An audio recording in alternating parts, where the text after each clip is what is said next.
The Lord recently shared with me his heart for the people that's currently in wilderness season. And I would like to share that with you. We all know the story of Moses leading the Israelites out of Egypt.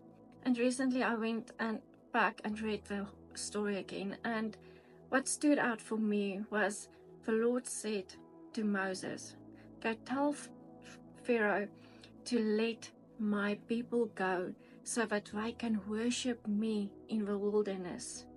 God wants to be worshipped while you are in the wilderness season. What is worship? Well, worship is not just singing songs, playing music, but worship is a form of obedience.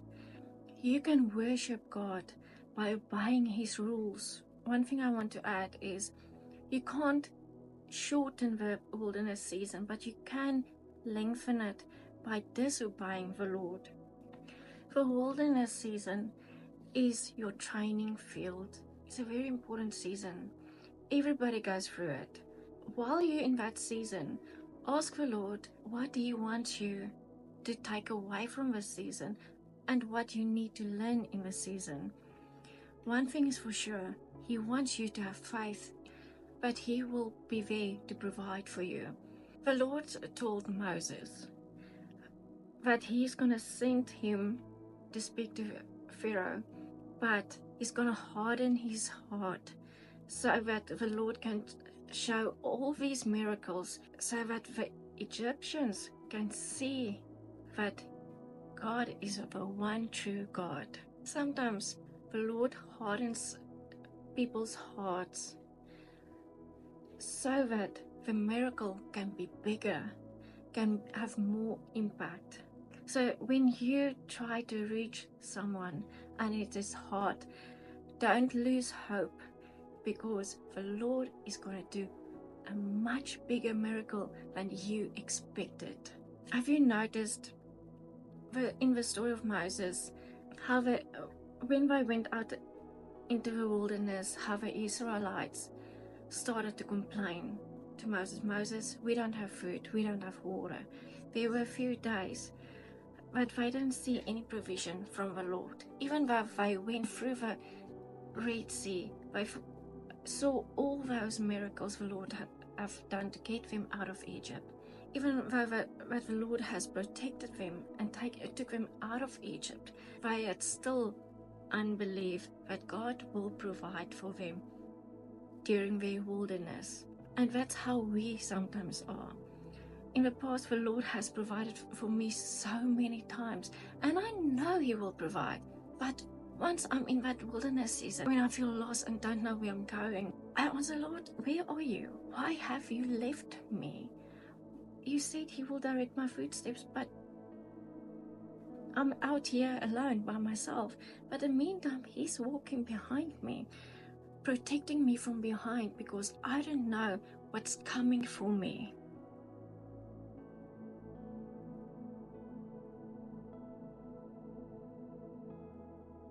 So sometimes you feel God has left you and he's not directing your footsteps anymore.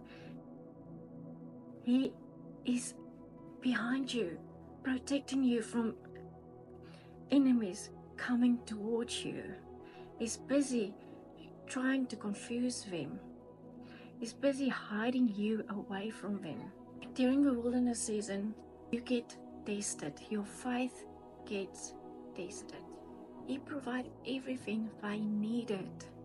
Not what they wanted, but what they needed. The Israelites' journey was lengthened because they were disobedient to the Lord. Their journey would have been way shorter if they were just obedient to the Lord and had the fear of the Lord in them. When you're on your journey called life, the Lord doesn't always take you via a shortcut. He sometimes takes you the long way. And the reason is, listen here.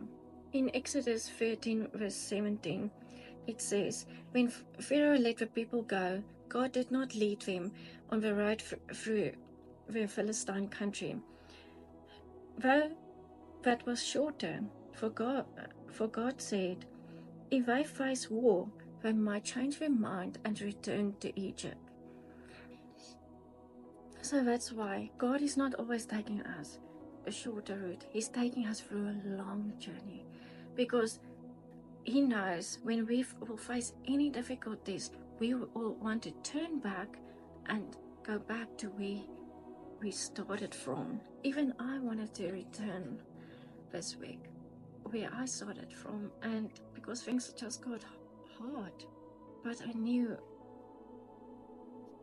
the Lord has taken us on this journey of immigration of the past 9 years, and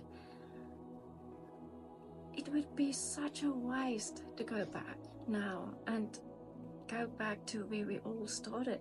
And we were here for a reason. Like it took Israelites through the long route. He took us through the long route because He knew things are gonna get hard, and I'm gonna make it difficult for them so that they can't turn back. Sometimes it's a blessing because God is saving you from yourself. Like I mentioned, this week was a tough week, and I just felt discouraged, and I was in a storm, and the Lord told me,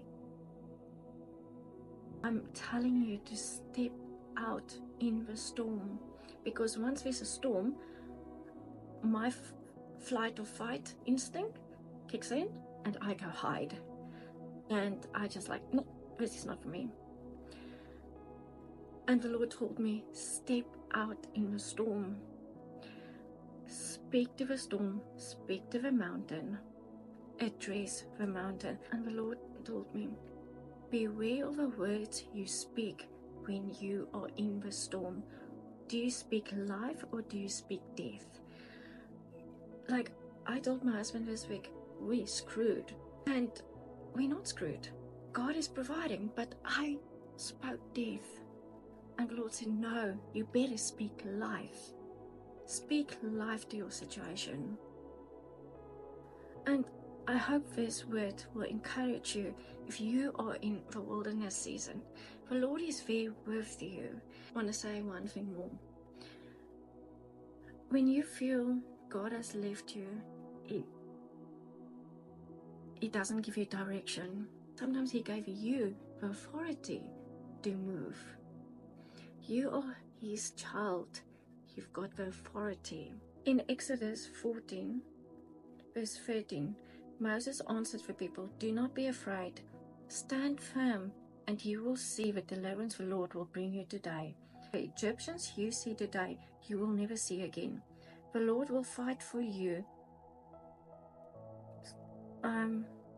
The Lord will fight for you. You need only to be still. Then the Lord said to Moses, why are you crying out to me? Tell the Israelites to move. And it felt to me like the Lord is asking Moses, why are you asking me? I gave you the authority. I gave you the authority to move. So take up your authority today. Stand firm.